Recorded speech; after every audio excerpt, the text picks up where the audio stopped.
Hey guys, welcome back to JR on the Home Bar. Hope you've been having a good time working on making more complex sours, different syrups, and more importantly, original syrups and ideas. Today we're going to be focusing on seasonality. That's the great thing about making your own drinks, so you can take advantage of what is around you. I've decided to focus today on cantaloupe. Reason being, it does everything that we needed to do today. We're going to be doing macerations, muddling, as well as juicing, and they all have different uses. Now the first thing we're going to do is a maceration. I don't need the shell on, so to save myself time, I just cut away everything on here.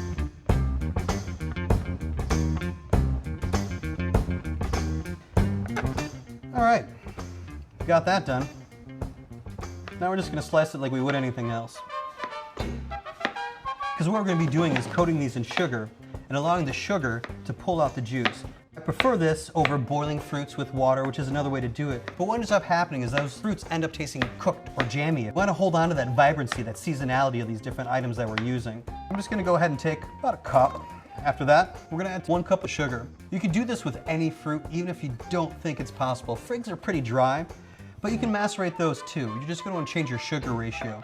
So this we're going to 1:1. If it's a drier fruit, maybe you want to go 1 cup of the dried fruit to a ½ cup of sugar. You can get lower yield, but you're still going to hold on to those vibrant flavors.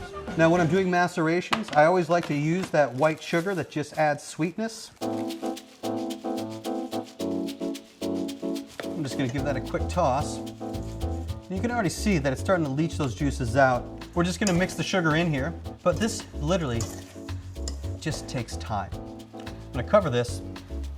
I'm going to throw it in the fridge. Come back and visit it tomorrow, and this will all be basically a cantaloupe syrup that you can then use in cocktails.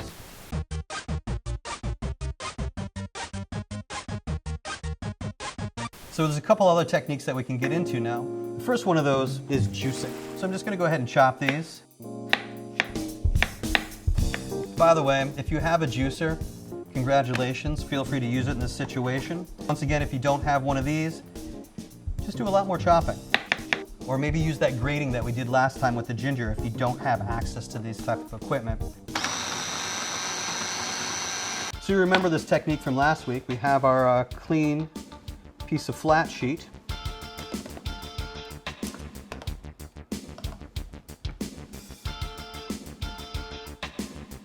That whole process is going to take us less than 5 minutes. From even what we have here, I'll probably be able to get 4 cocktails out of it.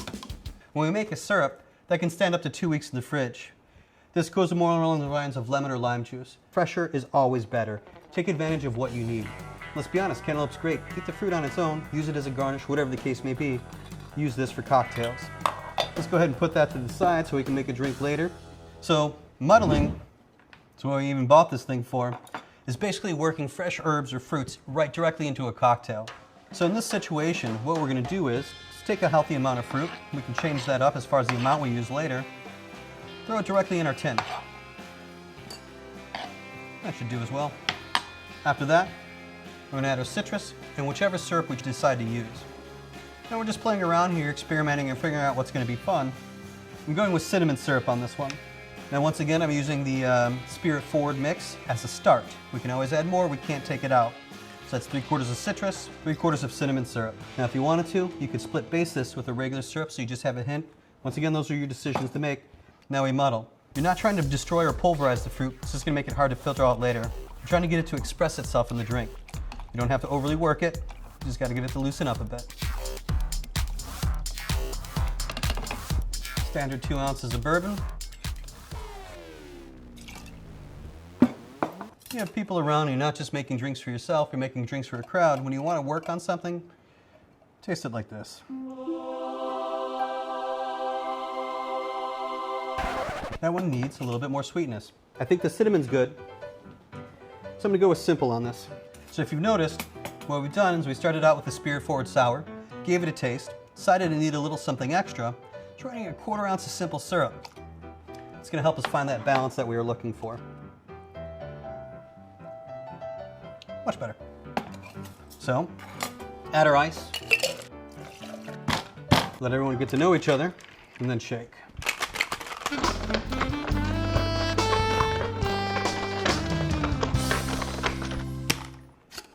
All right, so this is the first time that we've done a muddled drink, so we don't actually have the right strainer here.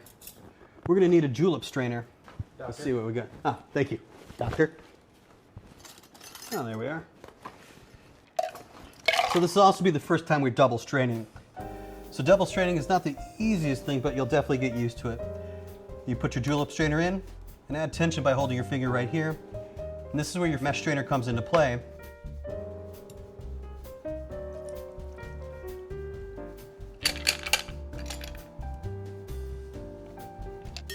All right. Hey Zach, I've been a bit of a pain in the ass. Did you want to try this? I'll get cleaned up and ready for the next one. Pretty damn good. So that's how you make a muddled drink. So my favorite way to take advantage of the season is just by juicing it. So we're gonna go ahead and make a drink using that juice that we just made. So I am gonna start out with, once again, our Spirit Forward Sour.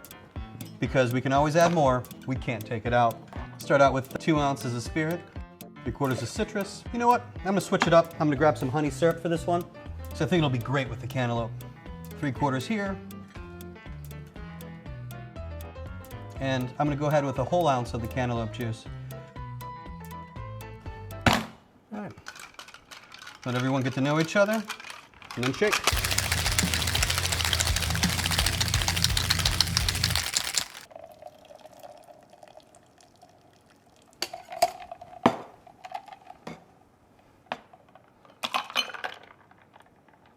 Oh, that looks amazing. Let's dress it up. So you can do anything you want to at this point. We're going to just give it a regular slice, like you see here. Let's switch knives, get a little bit more flexibility out of it. I'm just gonna skin this down. I'm just gonna bend that right in there. So let's just go ahead and take a peek at our maceration that we've been working on. This is just in the time that we've been making this. Hasn't been that long, but as you can see, we're already pulling out so much liquid.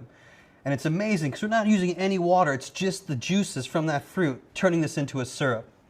So now that we've learned 3 different ways to incorporate seasonality into our cocktails, let's just go ahead and take a quick pros and cons of them. Fresh juices, muddling, maceration. Macerations have a great shelf life where you can get away with having them in your fridge for up to 2 weeks, just like any other syrup. Downside is, it's already a syrup. So you're not gonna be able to mix in other things like that honey syrup and the cinnamon syrup that we did in the 2 cocktails that we talked about. However, if what you're saying is, I wanna make a cantaloupe margarita, that's a great way to go. If you're saying that, like, I wanna hold on to these flavors as long as possible, or I just want it to be easily accessible, this is a great way. When it comes to muddling, it is wonderful for like flair cocktails, you wanna show off your technique. Also, when you're experimenting, if you don't want to commit to juicing everything, but you want to be like, hey, how does that taste in a drink? Muddling gives you that on-the-spot satisfaction. Other upside to that is that it does not get fresher than juicing it in the moment, which is what muddling is. Downside is a lot of cleanup and a longer drink bill. So if you're making drinks for guests, it's going to take them longer to get one. And then my personal favorite, fresh juice. It's the most versatile, but it does have a short shelf life. You want to use it day of, maybe second day at most. So for next week, pick a fruit that you like, macerate it, have some fun with it. Also, just as a heads up for you, if you're working with things like raspberries, blueberries, or like blackberries that are really small, go ahead and just muddle them a bit. Bring out those juices and then pour the sugar over. And the other upside when it comes to those really vibrant fruits like strawberries, etc., is that it picks up those colors so well. It adds a beautiful color to the cocktail. Next, we just have to get the shop list for next week. There we go. So, apple juice in boxes. Read the label. You want things that just say juice. You don't want the word sugar or anything else. Grapefruit juice, small container is fine. Orange juice, peach preserves, of course lemons, and if you need it, more sugar. So you go ahead and get those things together, and we'll talk next week.